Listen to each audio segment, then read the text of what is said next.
MSP के मुद्दे पर हरसिमरत कौर ने सरकार पर निशाना साधा है। हरसिमरत कौर ने कहा कि सरकार ने एमएसपी पर कमेटी गठित करने से पहले किसी भी किसान संगठन या किसान से बात नहीं की और अपनी मर्जी से कमेटी गठित की है, जिसमें किसान संगठन को प्रस्तुत करने वाला कोई भी व्यक्ति नहीं है।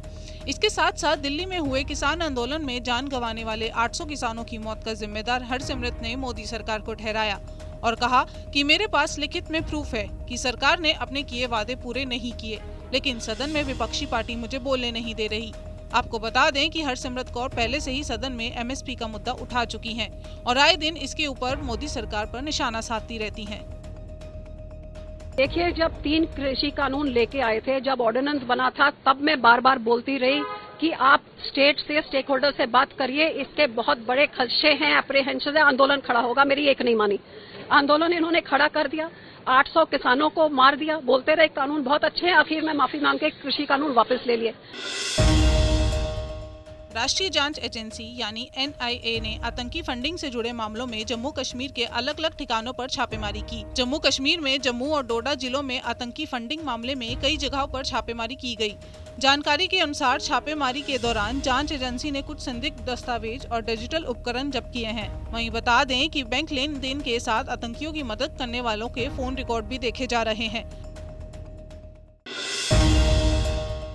चंडीगढ़ और लुधियाना में महंगाई को लेकर यूथ कांग्रेस ने प्रदर्शन किया। चंडीगढ़ में प्रदर्शनकारी MP किरण खेर की तरफ कूच कर रहे थे, जिसके चलते भारी पुलिस बल तैनात किया गया। उग्र भीड़ को रोकने के लिए पुलिस ने वाटर कैनन का भी इस्तेमाल किया। इस दौरान कई कांग्रेसी कार्यकर्ताओं ने मोदी सरकार के खिलाफ जमकर नारेबाजी की। दरअसल कांग्रेसी बैरिकेड क्रॉस करने की कोशिश में थे। कांग्रेसी रेडियो के ऊपर सिलेंडर लेकर पहुंचे थे। वे सिलेंडर के दाम बढ़ने के विरोध में जुटे थे। वहीं महंगाई के मुद्दे पर यूथ कांग्रेस ने भाजपा सरकार को घेरा और कार्यकर्ता और पुलिस में झड़प भी हुई।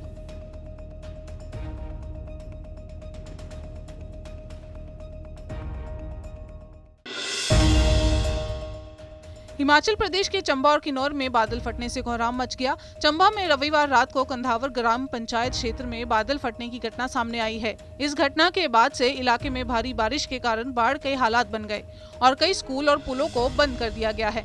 5 से 6 घरों को खाली कराया गया है और इन सभी लोगों को सुरक्षित स्थानों पर शिफ्ट किया गया है। इसके साथ साथ किन्नौर में भूस्खलन से नेशनल हाईवे 5 को बंद कर दिया गया है।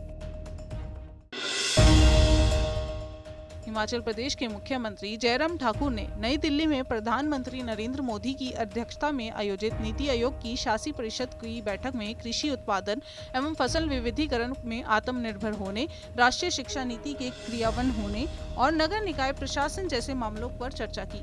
इस दौरान सीएम जयराम ने हिमाचल प्रदेश में फसल विविधीकरण योजना और मशरूम खेती पर विशेषकर शटाके और ढींगरी किस्मों को बढ़ावा देने का बजट प्रावधान पास किया। दरअसल सीएम जयराम ने प्रदेश में 5वें टीवी चैनल को आवंटित करने का अनुरोध भी किया। उन्होंने कहा कि विभिन्न श्रेणियों के तहत छात्रवृत्ति की राशि, लड़कियों और लड़कों की छात्रवृत्ति में वृद्धि और मेधा प्रोत्साहन योजना शुरू करने की बात भी कही। आज नीति आयोग की बैठक आदरणीय प्रधानमंत्री जी की अध्यक्षता में संपन्न हुई और लगभग सभी प्रदेशों के मुख्यमंत्री इस बैठक में उपस्थित थे और जो यूनियन टेरिटरी है वहाँ के लेफ्टिनेंट गवर्नर्स भी वहाँ पर उपस्थित थे। नीति आयोग का जो एजेंडा था उस एजेंडे पर सारे विषयों पर बातचीत हुई है। सभी मुख्यमंत्री ने अपनी अपनी बात कही है उसमें। और सबसे इम्पोर्टेंट चीज़ जो एग्रीकल्चर की जो डाइवर्सिफिकेशन के लिए प्रधानमंत्री जी का विशेष आग्रह है कि बदलती परिस्थितियों में हमको अलग तरह से सारी चीज़ों को लेकर के एग्रीकल्चर के सेक्टर में काम करने के लिए आगे बढ़ना चाहिए और उस पर प्रदेशों ने क्या क्या इनिशिएटिव लिए उस सारी चीज़ को लेकर के भी जानकारी सभी मुख्यमंत्रियों ने दी है। और इसके अतिरिक्त नेशनल एजुकेशन पॉलिसी पर भी बातचीत हुई। केंद्र सरकार के बिजली संशोधन बिल पर सीएम भगवंत मान ने तीखी प्रतिक्रिया दी है। सीएम मान ने कहा कि केंद्र सरकार राज्यों को कठपुतली ना समझे। हम अपने अधिकार के लिए सड़क से संसद तक लड़ाई लड़ेंगे।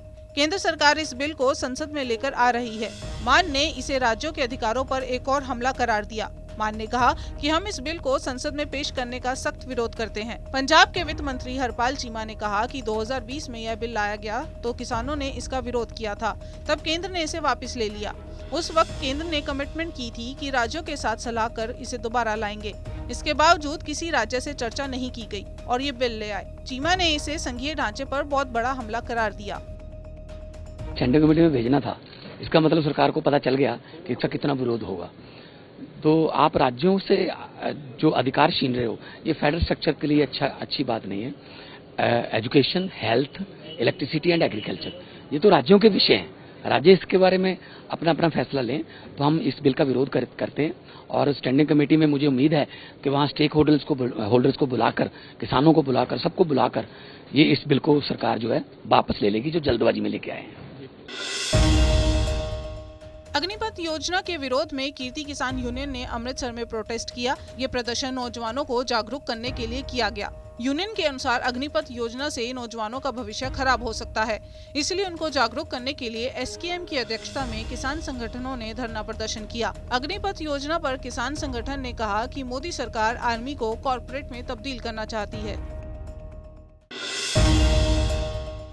प्रधानमंत्री नरेंद्र मोदी के हर घर तिरंगा मुहिम के तहत 13 से 15 अगस्त के बीच हर घर में तिरंगे झंडे को फहराने की अपील पर आज जम्मू के सीमावर्ती इलाके गजनसू में बीएसएफ की तरफ से हर घर तिरंगा बाइक रैली का आयोजन किया गया। बीएसएफ के जवान के साथ साथ सीमावर्ती इलाके के रहने वाले हर एक युवा ने इस बाइक रैली में भाग लिया। बीएसएफ के ऑफिसर ने TV9 भारतवर्ष से बात करते हुए कहा कि इस बाइक रैली का मकसद है युवाओं में देशभक्ति की भावनाओं को और मजबूत करना। आजादी के अमृत महोत्सव के मौके पर हरियाणा के अंबाला कैंट में एक कार्यक्रम के दौरान हरियाणा के गृह मंत्री अनिल विज देशभक्ति के गीत गाते हुए नजर आए। इस दौरान अनिल विज ने देशभक्ति के गीत गाए और लोगों से तिरंगा यात्रा में शामिल होने और अपने घरों में तिरंगा लहराने की अपील भी की। तेरी कसम, तेरी राहों में जाकर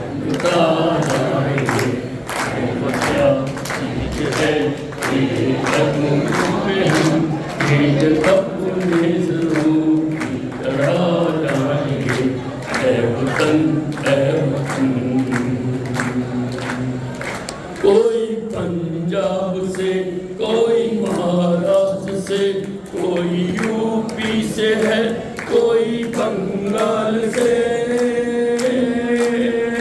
कोई पंजाब से, कोई महाराष्ट्र से, कोई यूपी से है, कोई बंगाल से।